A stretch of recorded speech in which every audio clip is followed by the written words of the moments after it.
Welcome to the LIMB-itless podcast. The LIMB-itless podcast is centered around exactly that, being limitless. Hunting, fishing, fitness, nutrition, adventure, disabilities. What may be covered during the LIMB-itless podcast will be, well, limitless. Stay tuned for this episode of the LIMB-itless podcast.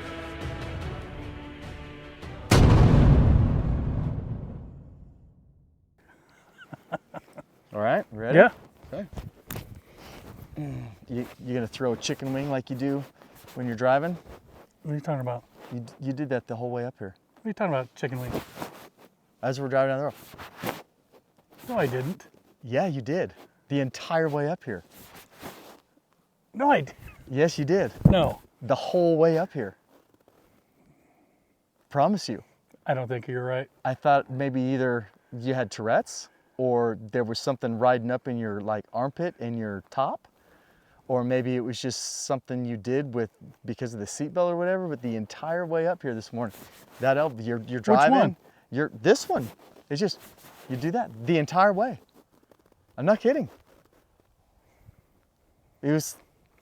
I mean, I haven't rode in a vehicle with you for a couple of years. Yeah. It's the first time I rode with you in that truck, and the whole drive up here this morning, that elbow was coming up. Well, and sometimes it would be it may have been every 5 or 10 minutes, but the closer we got here, it was like nonstop. It was like, I guess maybe it was a nervous tick. I have no idea. I wasn't paying attention to it. Well, anyhow, this is a LIMB-itless podcast. Washington State, 2024 spring turkey. I'm here with who we call Nick the Great, hailing out of Washougal, Washington. And we've been running around Klickitat since before sunup this morning. Want to give a quick shout out before we get too far into our tale of today to the LIMB-itless podcast sponsors. Big thanks to, here we go again. When it comes to my sponsors, my mind goes blank. I did it with my dad too. I may have rehearsed it this morning before you picked me up. Holy smokes. So we have Hunting Day Coffee. It's becoming my favorite. They're out of Virginia. Listen to episode 1. There is a contest going right now. It may be done by the time some of you listen to this, but anyhow, Hunting Day Coffee, great coffee. Have Phelps game calls. We have On Point Adventure food. We have Vortex, we have Wilderness Athlete, and we have the Love Sauce hot sauce. Those listener codes are available on various episodes. You can look at the description in this podcast, and or if you're watching this on YouTube, in the description of YouTube, you'll see what those discounts are for each company, but you have to listen to some of the different episodes to actually find out what those listener codes are. So with that said, business taken care of. Let's talk about what business we tried to take care of today. Holy smokes. We put in some work, but to no avail. To no avail. No avail. It was not it was still a successful hunt. We still saw animals, just not the target species. Well, how successful was it? This was the first time Nick and I have ever been turkey hunting. Yes. It's the first time that we've ever done any hunting outside of road hunting. Correct. And the last time we hunted together, well, so you came out and hunted in Maryland. Yeah. I put you in a ground blind, but the last time we actually spent the day or a few hours shoulder to shoulder was high school. That was a long time ago. We're talking in the 80s, 1990. Yeah, would have been 1990, yeah. 89 or 90. Oh my gosh. In a Datsun pickup. Yep. Yeah. And you stuck a deer with an arrow. Yeah, sure did. So here we are now, 30 some years later. Much more mature. Yeah.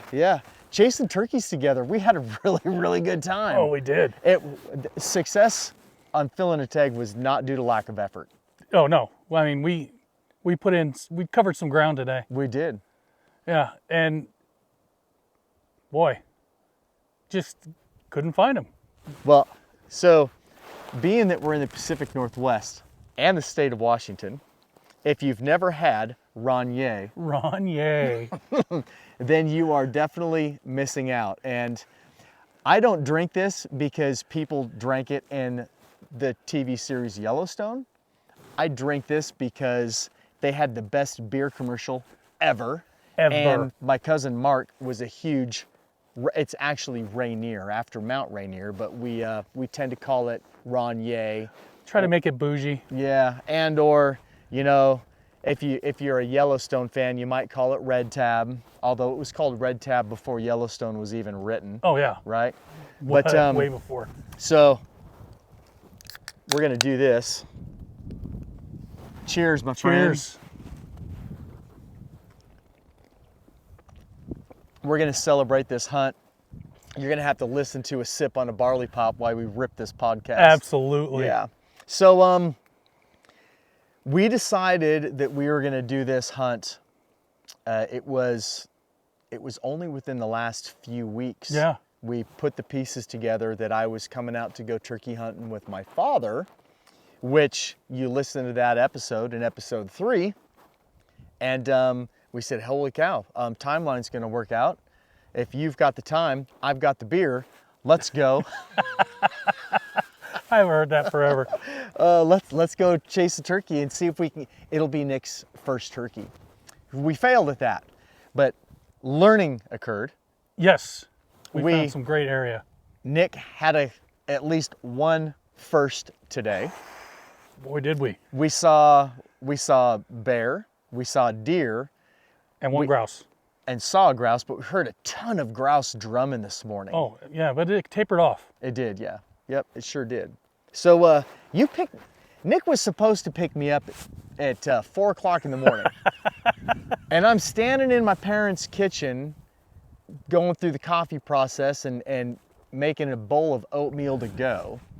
And out of the kitchen window, I see vehicle lights across the street. At 3:30 in the morning, it was Nicodemus. You know what? If you're on time, you're late. You got to be early if you're going to be on time. Not 30 minutes early. Always. Anyhow, luckily, I was prepared. So I was out the door 15 minutes later. So I was 15 minutes early.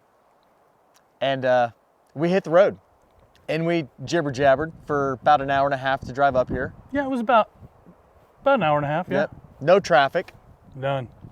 Watch the temps fall almost 30 degrees.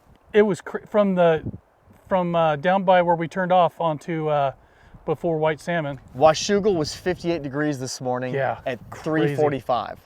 When we parked the truck, we were 31. 31. It was crazy. Little bit of a temperature swing there. I would say so. There was no wind. It was dead quiet. We were the only vehicle that we saw driving in here. Yep. And we left the truck, and within 100 yards or so of leaving the truck, the sun was just starting to crack the eastern horizon. It was beautiful. And we walked the better part of a quarter mile down into the creek bottom, using a Phelps pink amp, Jason's signature series, which is my favorite call. I make that known. Sorry, Dirk. And no response. We got all the way down to the creek bottom and walked into this just pristine little spot. Yep. It was a money setup. It really was. Yeah. I mean, it was perfect. There was a little bit of water, tall enough trees. We had a good log to lay up against. Yeah, it worked. It was great. It's just too bad there were no birds. Yeah, no birds. It was a beautiful setup. Took a couple of photos down there just because that setup was beautiful. Now let's talk about, you said there's a little bit of water. Yeah. So I spent some time in the woods with East Coast Nick. East Coast Nick has an engineering background. He's a little bit of a nerd. And when we were on our most recent backcountry scouting trip together, we came across a body of water, which happened to be moving. And I called it a creek. And East Coast Nick says to me, well, by definition and scientifically, that's a river, because any body of water that has movement year-round that doesn't dry up is considered a river. I'm like, it's not a river if you can't run a boat on it. Or fish it. Well, you could fish it. No, okay, I mean, you can fish yeah. a creek. You could, it's just not going to catch can something. fish a stream. You can fish a babbling brook. There's levels. That's where brook trout come from. Well, of course. Brooks. There's levels to running water. There's creeks, there's brooks, and then you get up into your rivers. Yes. So yeah, East Coast Nick is incorrect. I think so too. Yeah. Because when I was Sorry, with my Nick. parents, we talked to the Google about it, and Google says, so one, a stream is any body of water that has movement. Okay. So a stream is not a small creek or brook or something that you can jump or take a couple of steps across. That's not a stream. A stream is any body of water that has movement. Okay. A river is a moving body of water of larger volume. Key word there. Larger? Larger volume. That's 2 words. Larger? And volume, you said. Yeah, large volume. Okay. Should I say voluminous? Voluptuous? Well, If that some body of rivers- water is voluptuous, it is a river. There you go. Yes. Yeah, I mean, it makes sense. You can't just take a couple steps and jump across a river. Right? Yeah. Yeah. Sorry, Nick. Yeah. You're incorrect. So the bachelor degree did not treat you fairly in that scenario. East Community Coast Nick. college wins. So anyhow, that was a pretty little spot. It really was. So we worked our way up out of that little canyon that we were in. We found some good walking, not thick. And then we dropped back down. We crossed over said creek, and you made a call. Mm-hmm. And we walked a little farther. We waited, whispered a little bit, and we walked a little farther, and you called again. When you speak of whispering, by the way, once we pulled up in the truck, until we hunted 7 hours. Yeah, whispering. Is 7 hours include the drive, or is No, that was that was 7 hours on our feet, on our feet. all 3 of them, working our way through this wilderness area. We didn't talk in normal voices until we got back to the truck. No, we did not. It was whisper. I was impressed, man. Nobody else that I hunt with will go the distance with me in whispering. Really? Nope. Nope. You nobody. have to. Anyhow. I got a loud whisper when we saw them deer. I'm like, deer.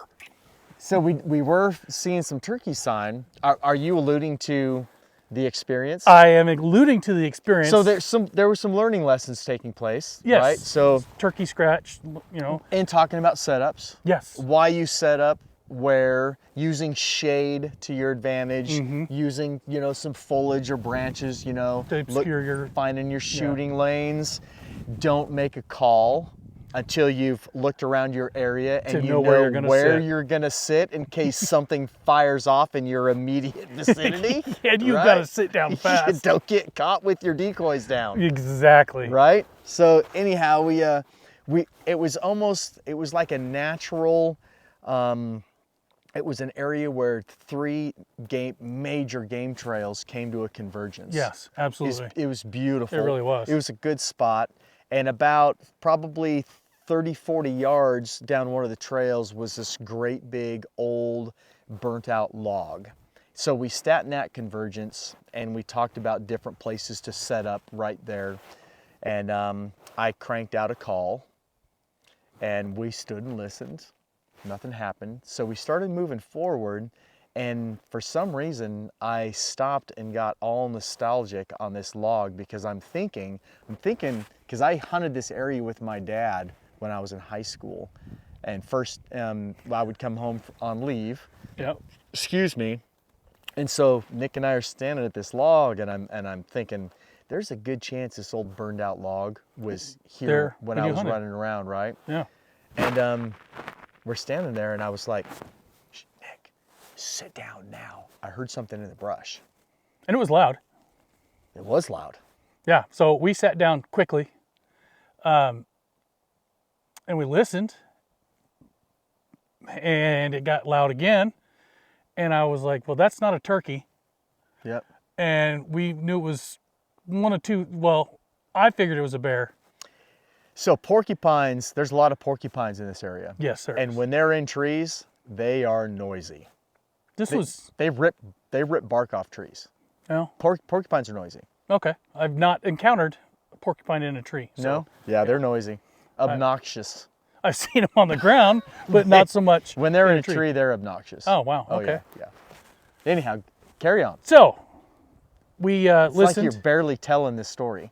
You're funny. After a few minutes, we decided, Aaron, you said, let's get up, let's go, let's walk. So we walk a little bit, and sure enough, we could see When we say a little bit, 5 yards, 10 yards, yeah. bear in a tree. Yep. That one was roughly 50 yards out. Yeah. About 50, 55. And it was coming down the tree, making a lot of noise. And Yeah. it was thick. There was a lot of undergrowth underneath it. Yes. So when that one came down the tree, I took a knee because I could see all the way underneath. There was about 3.5 foot of nothing underneath this thicket of, they were pine trees, but I don't know if, small fir saplings, whatever they were, but I could see completely underneath it. So on top, about that time, I see just a tree next to it, a bear going up the tree. And I'm like, that bear climb up that tree already? And I'm like, well, maybe there's two. And I nudged Aaron, I'm like, I think there's two. I go, maybe it's a sow and a couple of yearlings. And I turned out to be right. I mean, within a couple of seconds after, Nick is like, man, I think there's maybe two. And like, there's two because there was nothing moving and transitioning trees underneath the branch line. Yeah. And, we're sitting there whispering at each other, and Nick says, I wonder, it might be a sow with cubs. And no sooner did he say that, the woofing started. Oh my. And she was danger close, like 40 yards or less. Yeah. And she could have covered that in no time. And she started popping her jaws. Yeah. She was not happy with us. Yeah. Out came your 357. Off came my shotgun off my shoulder. And what did we stay? I was like, let's maybe get on out of here. Aaron seemed to really relish the fact that he was upsetting this. No, I wasn't relishing the fact that I was upsetting her. That we were in her presence. I didn't want to make any sudden movements. I didn't want to move out briskly. I didn't want to do anything to get her any more fired up. So we just took a second to process what was going on. Yeah. And the gears were turning in my head. So I stood up slowly, and I started. That was the one time in that 7-hour span that I elevated the tone of my voice a little, the volume of my voice a little bit to say it's okay, Mama. Letting her, giving a little voice to her, and we started moving down the road. Had Nick take point and walk down the road, and I made sure she wasn't crawling up our backsides. And the best part is our direction of travel. We were walking into the wind, so we got, and it was a bend around the high point on this terrain feature. So she gained our wind, Yeah. and they were gone. But she was super close, not happy with us. It's that time of year. Ooh, And, she was not a happy camper. It was good. It was She was good popping stuff. those jaws too. Oh yeah. And woofing, and I think she did a little bit of a few steps forward because it crashed a little bit. She was moving. Yeah. Yep, she was moving. She was letting us know that she meant business. Yeah. That's for sure. And we went 150 yards around this knob, and we walked into tilled up turkey scratch. Lots of it. Yeah.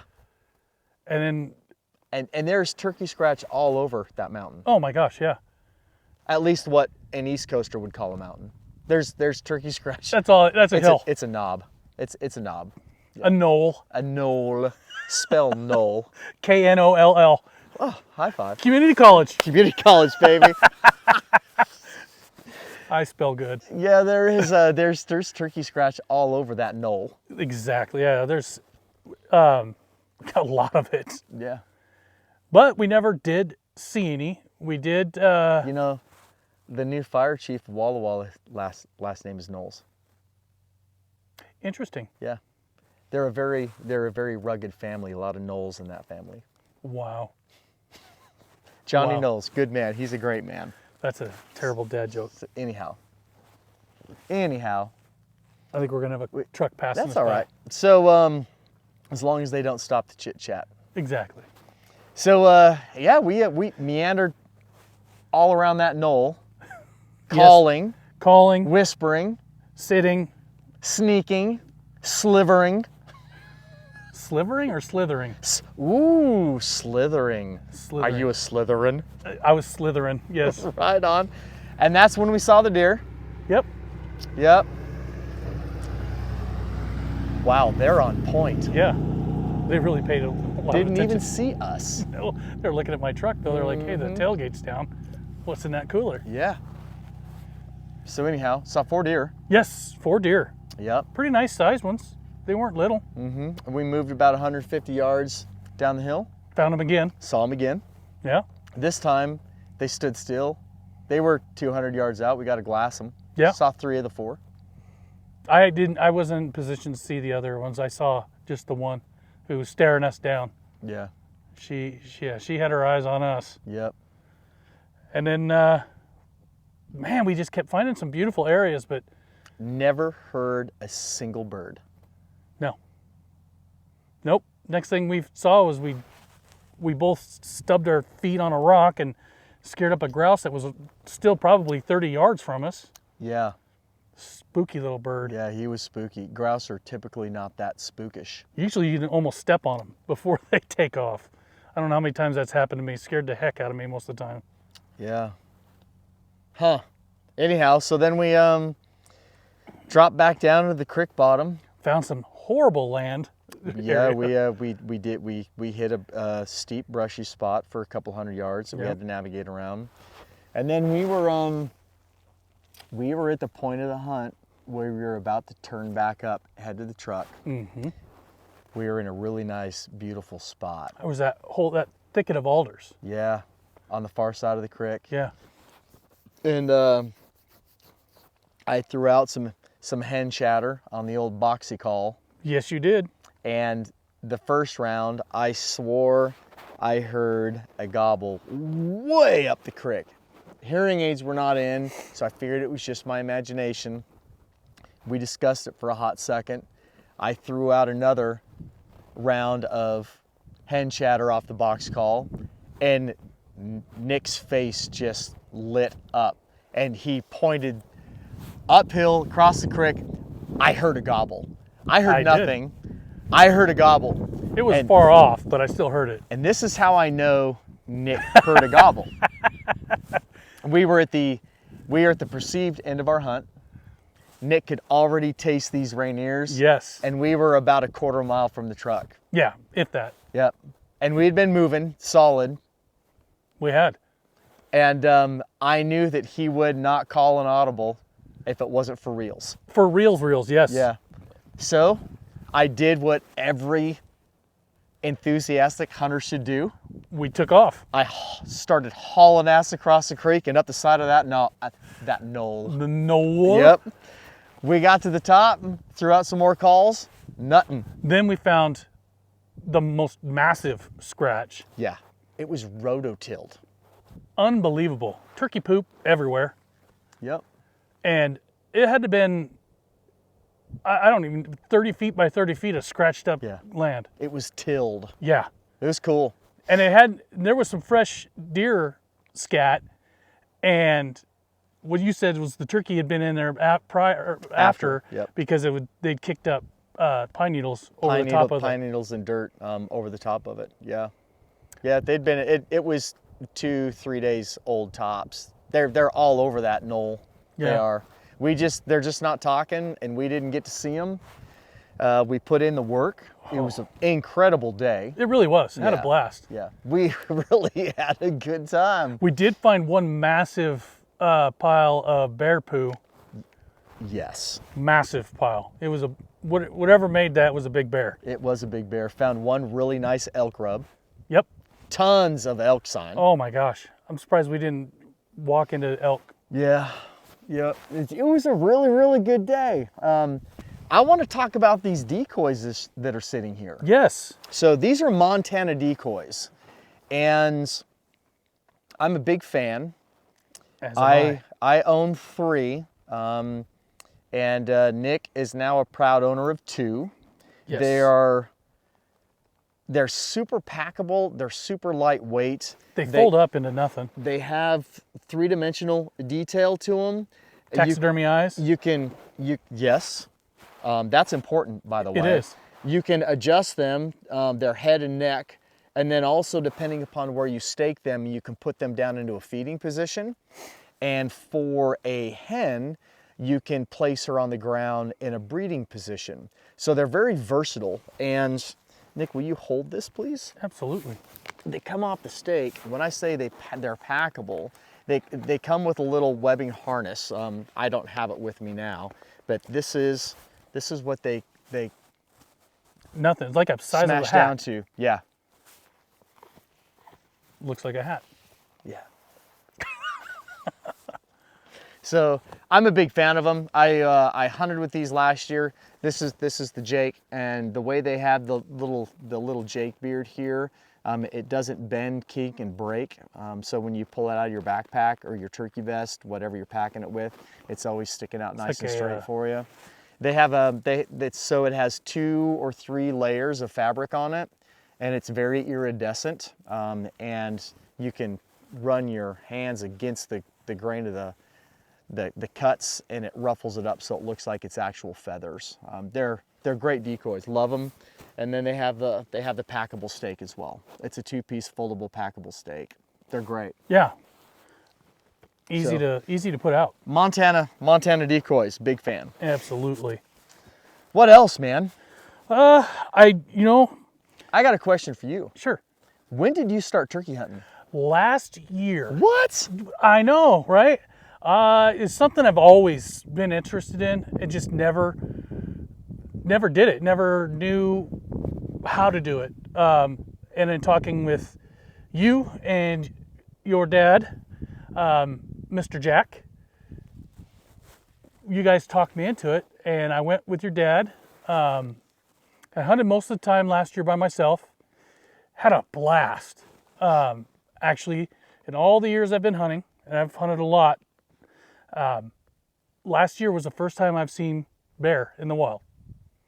And I saw 2 last year. Nothing like today.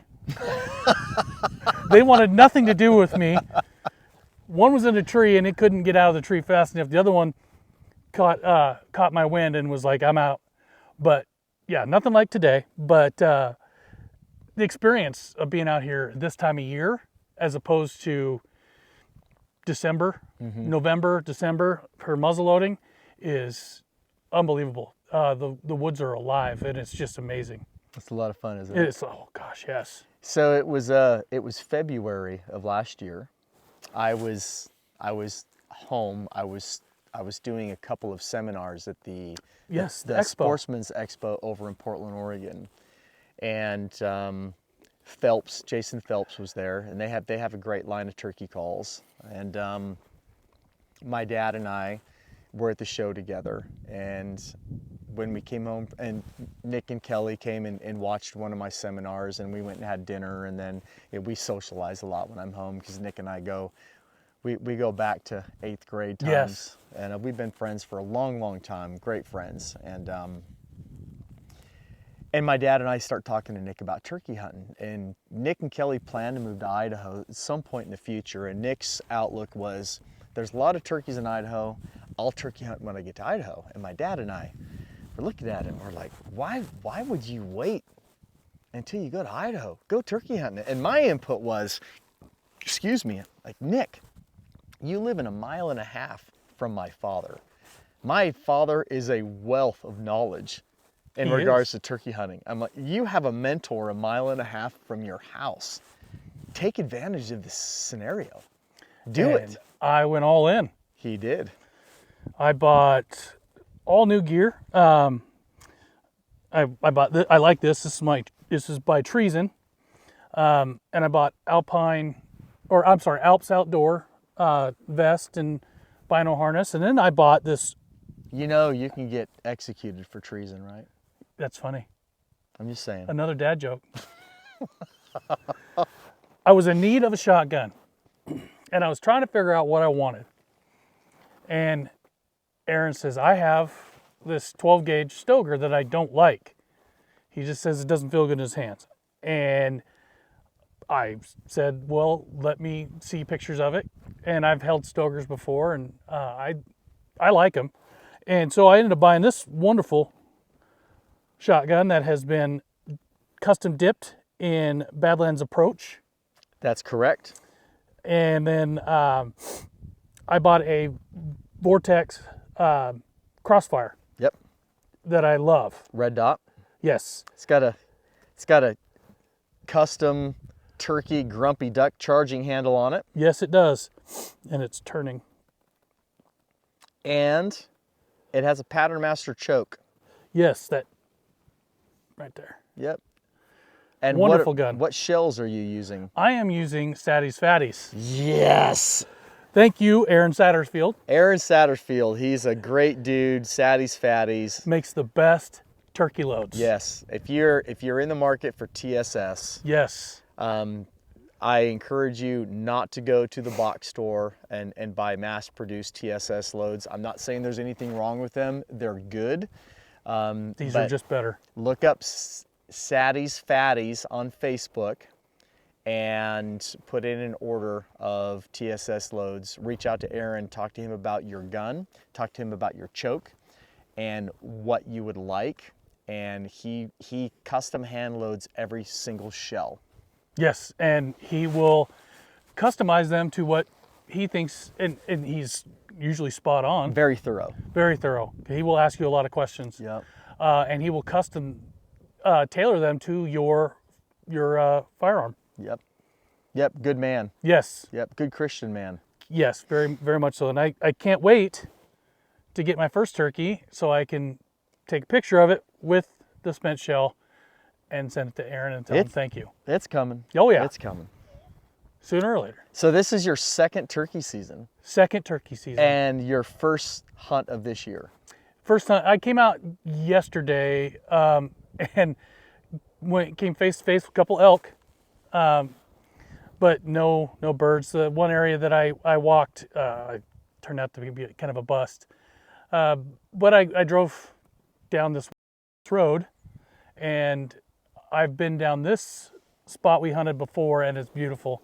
And so this is where we decided we were going to hunt. We went on to Onyx Maps, and we figured out what we wanted to do.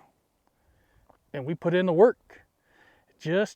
Even though we didn't get a bird, it was still a successful hunt because I was outside, out in the woods with my dear friend. Makes it a win for me. Yeah, best friends. Yes. Yep.